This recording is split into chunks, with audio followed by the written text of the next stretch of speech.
जब रात के आखिरी पहर अल्लाह तुम्हें खुद टूटता है तहज्जुद पढ़ने के लिए, तो फिर सोचो वो तुम्हें खाली हाथ कैसे लौटाएगा। इसलिए जब भी रात के आखिरी पहर आँख खुले तो इस बेवजह मत समझना, इसका मतलब अल्लाह तुमसे तहज्जुद में मुलाकात करना चाहता है। बिस्मिल्लाहिर्रहमानिर्रहीम, अस्सलामुअलैकुम। इससे पहले मैंने आप लोगों के साथ अपने तहज्जुद की स्टोरी शेयर की थी और आज मैं आप लोगों के साथ अपना रूटीन शेयर करने जा रही हूँ।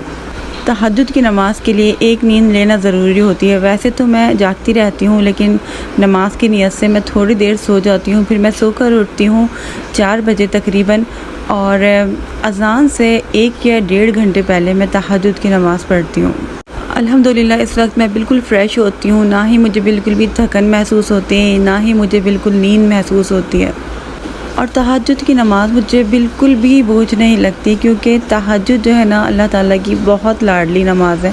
और अल्लाह ताला जो है ना अपने बंदों को खुद तौफ़ीक देता है, जिनसे अल्लाह पाक मोहब्बत करते हैं, लाड करते हैं, उनको इस वक्त अल्लाह पाक अपने पास बुलाते हैं। जब फ़र्ज़ नमाज के लिए अज़ान होती है तो मुअज़्ज़िन कहता है हय्या अलस्सलाह, आओ नमाज के लिए। लेकिन जब तहज्जुद का वक्त होता है ना तो अल्लाह ताला ख़ुद बुलाते हैं और कहते हैं है कोई मुझसे मांगने वाला। तहज्जुद की नमाज़ में आप 2 नफ़िल से लेकर 12 नफ़िल तक पढ़ सकते हैं। तो मैं इसके अंदर पढ़ती हूँ 2 नफ़िल नमाज हाजत के, उसके बाद मैं 2 नफ़िल पढ़ती हूँ तहज्जुद के। मैं नमाज़ पढ़ते में कोशिश करती हूँ कि मैं बहुत खुशू खुशू के साथ, बहुत खुलूस नियत के साथ फ़ोकस करके नमाज़ पर ये सोच कर के इस वक्त सिर्फ अल्लाह ताला है और मैं हूँ। और ज़ाहिर सी बात है, ऐसा टाइम होता है इस वक्त पूरी दुनिया सो रही होती है, सब सो रहे होते हैं, हम होते हैं और अल्लाह ताला होता है। अल्लाह की याद होती है और बस सुकून ही सुकून होता है। कहते हैं कि अगर आप किसी चीज़ के बारे में बहुत सीरियस हैं और आप चाहते हैं कि वो चीज़ आपको मिल जाए ना, तो आप उसको तहज्जुद की नमाज़ में मांगते हैं। तो अगर आप उसको तहज्जुद की नमाज़ में नहीं मांग रहे ना, तो इसका मतलब है कि आप उस चीज़ को लेके इतना ज़्यादा सीरियस नहीं है, क्योंकि तहज्जुद ऐसी नमाज़ है जिसमें हर दुआ कबूल होती ही होती है। कहते हैं कि तहज्जुद वो तीर है जिसका निशाना कभी ख़ता होता ही नहीं है। और ये बात आपको उसी दिन समझ आ जाएगी अगर आप तहज्जुद की नमाज़ नहीं पढ़ते। जिस दिन आपने तहज्जुद की नमाज़ पढ़कर अल्लाह पाक से रो रो कर दुआ मांग लेना, तो आपका यकीन बढ़ जाएगा कि हर दुआ कबूल होती है। ये हर उस इंसान को पता है कि तहज्जुद क्या चीज़ है जो तहज्जुद में उठकर नमाज़ पढ़ता है। तो बस ये घड़ियाँ ऐसी होती हैं कि अल्लाह ताला होता है और मैं होती हूँ, और मैं अल्लाह ताला से इतने खुल के दुआ मांगती हूँ। और ये घड़ियाँ रात की जो 3-4 बजे की होती है ना, बहुत इमोशनल भी इंसान हो जाता है, कितने इमोशन से आगे वो होते हैं, हर चीज़ बहुत ज़्यादा फ़ील हो रही होती है, तो दुख तकलीफ़ इतनी ज़्यादा फ़ील हो रही होती है, तो अल्लाह ताला के आगे रो रो के सब बयान कर देते हैं। और फिर इतना ज़्यादा सुकून मिलता है जब इंसान को हम अपनी दुख तकलीफ़ बताते हैं ना, तो हमें बहुत बुरा लगता है, फ़ील होता है बाद में कि हमने क्यों बता दिया। हम छोटे हो गए उस इंसान के आगे, लेकिन जब अल्लाह ताला को हम बता दें तो ऐसा लगता है कि हम बड़े हो गए और हमारा दिल का बोझ पूरा हट गया। तहज्जुद में रो रो के अल्लाह पाक से मांगे तो अल्लाह ताला ज़रूर अता करेंगे।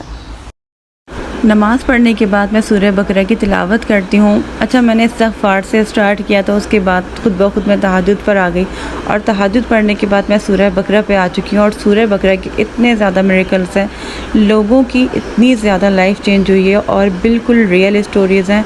तो इसीलिए मैं भी पढ़ती हूँ। हर इंसान अपनी ज़िंदगी में बहुत सारी चीज़ें चाहता है, और वो चाहता है कि उसकी ज़िंदगी में बहुत कुछ अच्छा हो, उसकी विश फुलफिलमेंट हो, और तो इसीलिए मैं भी पढ़ती हूँ। और अल्लाह ताला से कुर्बत के लिए तो ज़ाहिर सी बातें पढ़ते हैं। और सूरह बकरा के बहुत ज़्यादा फ़ायदे हैं। तो सूरह बकरा, इस्तिग़फ़ार, तहज्जुद की नमाज़, ये जो कॉम्बिनेशन है ना, ये बहुत ज़बरदस्त कॉम्बिनेशन है। और इससे जो है ना हर इंसान की मैं कहती हूँ सबकी ज़िंदगी में बहुत अच्छा चेंज आएगा। तो आप लोग अगर नहीं पढ़ते ये सब, तो आप लोग भी स्टार्ट कर दें।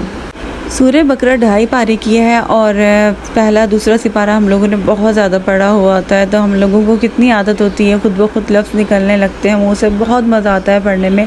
1-1.5 घंटा तकरीबन लग जाता है। कभी ऐसा होता है कि अज़ान भी हो जाती है तो मैं थोड़ा सा रोक देती हूँ, फजर की नमाज़ पढ़ने के बाद मैं उसको कंटिन्यू करती हूँ।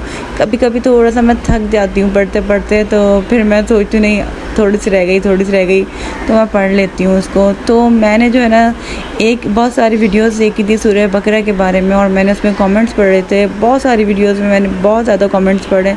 लोगों की लाइफ में इतने अच्छे चेंजेस आए हैं, मैं आपको बता नहीं सकती। बहुत सारी औरतें बता रही थी अपनी लाइफ के बारे में। एक औरत ने बताया था कि वो उनके बच्चे नहीं होते थे, फिर उसके बाद जो है उनको ख्वाब में भी आया कि वो प्रेग्नेंट हो गई और उसके पढ़ने के कुछ महीनों बाद वो प्रेग्नेंट हो गई और माशाल्लाह से उनके बच्चे हुए।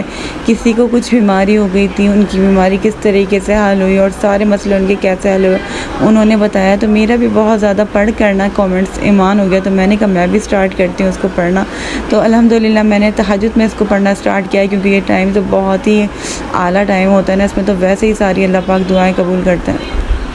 वैसे मुझे अभी इसको स्टार्ट किए हुए 1 महीना भी नहीं हुआ। इसको आप लोग स्टार्ट करें।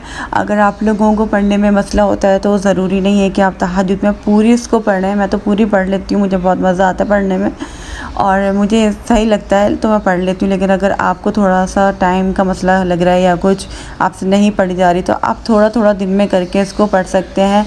तो मैं क्या करती हूँ, अगर मुझे थकन हुई हुई है तो मैं शाम में थोड़ा सा पढ़ लिया, मुझे लग रहा है कि मैं तहज्जुद में नहीं पढ़ पाऊँगी इतना सादा, तो 1 सिपारा मैंने पढ़ लिया, फिर मैंने 1.5 सिपारा तहज्जुद में पढ़ लिया, या फिर दिन में मैंने किसी टाइम पढ़ लिया। मतलब 1-2 दफ़ा ही ऐसा हुआ है, वरना मुझे तहज्जुद में अल्हम्दुलिल्लाह मैं ईज़ी होकर पढ़ लेती हूँ। और मुझे लगता है कि मुझे तहज्जुद के वक्त ही पढ़ना चाहिए, मुझे इससे ज़्यादा फ़ायदा होगा तो मैं इसी टाइम पढ़ती हूँ। सूरह बकरा के बारे में मैं पहले से ही व्लॉग बना चुकी हूँ, उसके अंदर मैं इसके बारे में काफ़ी बता चुकी हूँ। सूरह बकरा जो है नज़र बद के लिए, और घर में जो शयातीन आ जाते हैं, नज़र बद आ जाती है, इसके लिए बहुत अच्छा है। घर में बरकत होती है, खैर व बरकत होती है, और जैसे शयातीन भाग जाते हैं तो इसके लिए तो है ही बहुत ज़बरदस्त। और वैसे भी जो है अगर आपकी कोई भी हाजत है तो उसके लिए अगर आप पढ़ लें तो बहुत ज़्यादा मिरेकल्स होते हैं। मैंने इतनी ज़्यादा पढ़ी नहीं थी तो मुझे इतना इसके बारे में पता नहीं था, मतलब रिज़ल्ट मुझे नहीं मिला था, क्योंकि मैंने अभी स्टार्ट किया तो मैंने आप लोगों को कोई स्टोरी नहीं बताई थी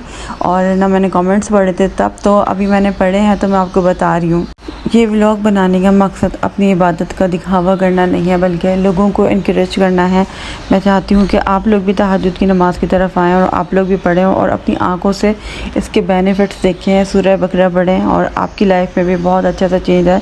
बहुत सारे लोग चाहते हैं कि उनकी लाइफ में चेंज आए और बहुत सारे लोग चाहते हैं कि उनको कोई पढ़ने के लिए बताए। इस तरीके की वीडियो बहुत लोग देखते हैं, तो ज़ाहिर सी बात है वो चाहते होंगे कुछ इस तरीके का पढ़ना, तो आप लोग भी पढ़ें। तो इंशाअल्लाह ताला अगले व्लॉग में आप लोगों से मुलाकात होगी। मुझे दुआओं में याद रखिएगा। अल्लाह हाफ़िज़।